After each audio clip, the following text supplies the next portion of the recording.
नमस्कार, मैं हूं शुभे मिश्रा और आप देख रहे हैं चुनाव से जुड़ा सबसे पहला चुनावी बुलेटिन। चुनाव की चाल तो समझिए। लोकसभा चुनाव के छठे फेज की वोटिंग हो चुकी है और अब 7वें फेज का चुनाव प्रचार प्रसार तेज हो चुका है। चुनावी चाल तूफानी गति से चली जा रही है। एक ओर बीजेपी तो दूसरी ओर कांग्रेस भी चाल चल रही है।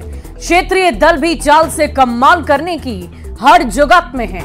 हमारी नजर चुनाव की हर एक चाल पर है, तो चुनाव से जुड़ी हर एक खबर को दिखाएंगे, खबर के अंदर की एक एक चाल को भी समझाएंगे।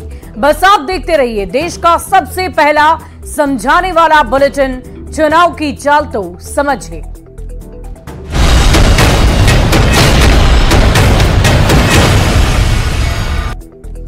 और लोकसभा चुनाव में 6 चरण की वोटिंग हो चुकी है। 6 चरण की वोटिंग के पहले से ही नेताओं ने जीत के दावे तेज कर दिए। गृह मंत्री अमित शाह ने रविवार को काराकाट के दाऊदनगर और सासाराम लोकसभा क्षेत्र के भभुआ में चुनावी रैली की। गृह मंत्री अमित शाह ने काराकाट की रैली में एक बार फिर दोहराया कि 5वें चरण तक मोदी जी 310 पार कर चुके हैं। छठवां और 7वां चरण 400 पार कराने का है। सवाल है कि छठे चरण के बाद किसका पलड़ा भारी है। अब की बार 400 पार, अब की बार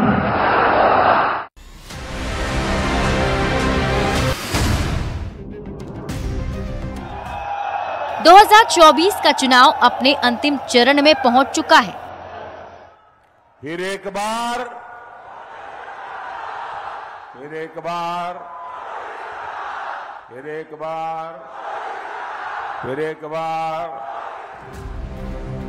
6 फेज की वोटिंग के बाद जीत के दावों का दौर तेज हो चुका है।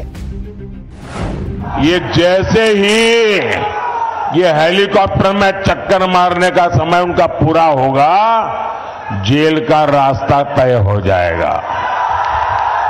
गृह मंत्री अमित शाह ने तो 5वें चरण के बाद ही दावा कर दिया है कि मोदी जी 310 पार कर चुके हैं। 5 चरण में ही मोदी जी 310 सीटें जीतकर सरकार बनाने का काम पूरा। 7वें चरण के चुनाव के लिए उपेंद्र कुशवाहा के पक्ष में रैली करने आए अमित शाह ने काराकाट की धरती से एक बार फिर 400 पार के दावे को दोहराया।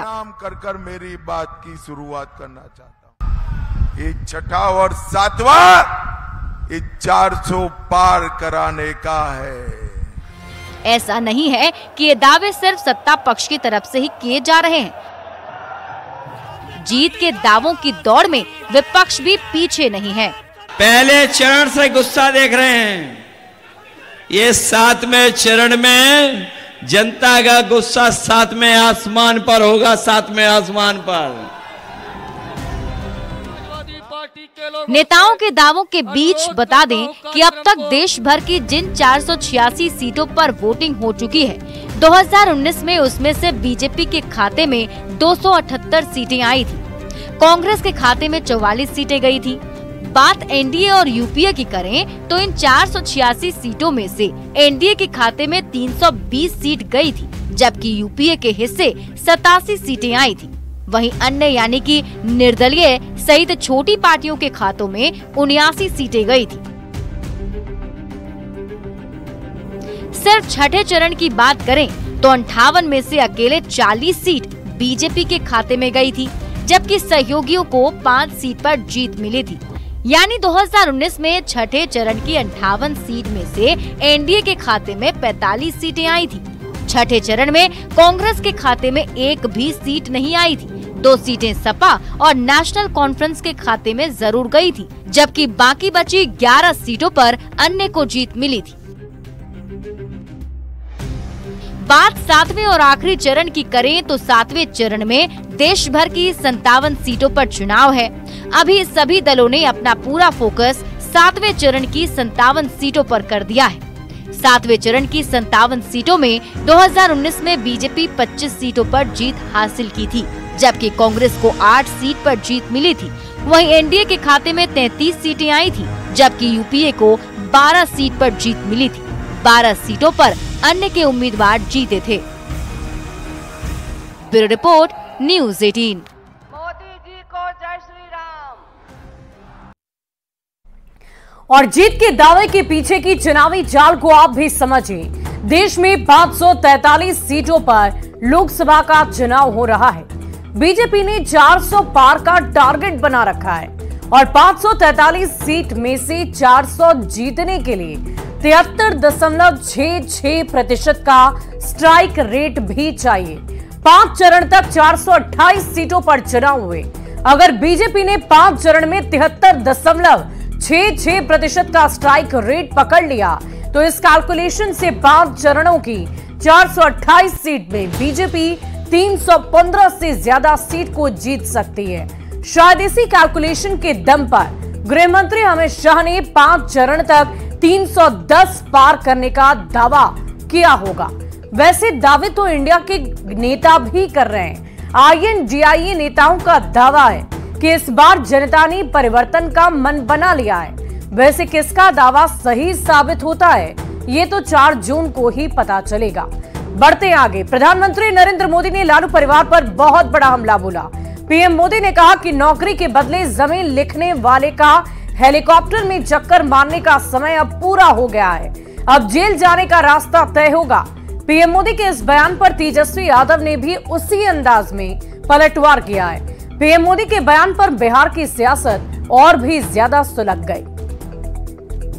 जैसे ही ये हेलीकॉप्टर में चक्कर मारने का समय उनका पूरा होगा, जेल का रास्ता तय हो जाएगा। हमारे भगवान कृष्ण का जन्म जेल में हुआ है, डरा किसको रहे हैं? बिहार की सियासत में इस समय जेल शब्द की चर्चा सबकी जुबान पर है। उसकी वजह है पीएम मोदी का एक बयान। डेहरी ऑन सोन की रैली से पीएम मोदी ने लालू परिवार पर बड़ा हमला बोला। पीएम ने कहा कि जिन्होंने बिहार के गरीबों को लूटकर नौकरी के बदले जमीन लिखवाई है, उन लोगों के जेल जाने का काउंटडाउन शुरू हो चुका है। कान खोल के सुन लो, उनका भी जेल जाने का काउंटडाउन शुरू हो चुका है।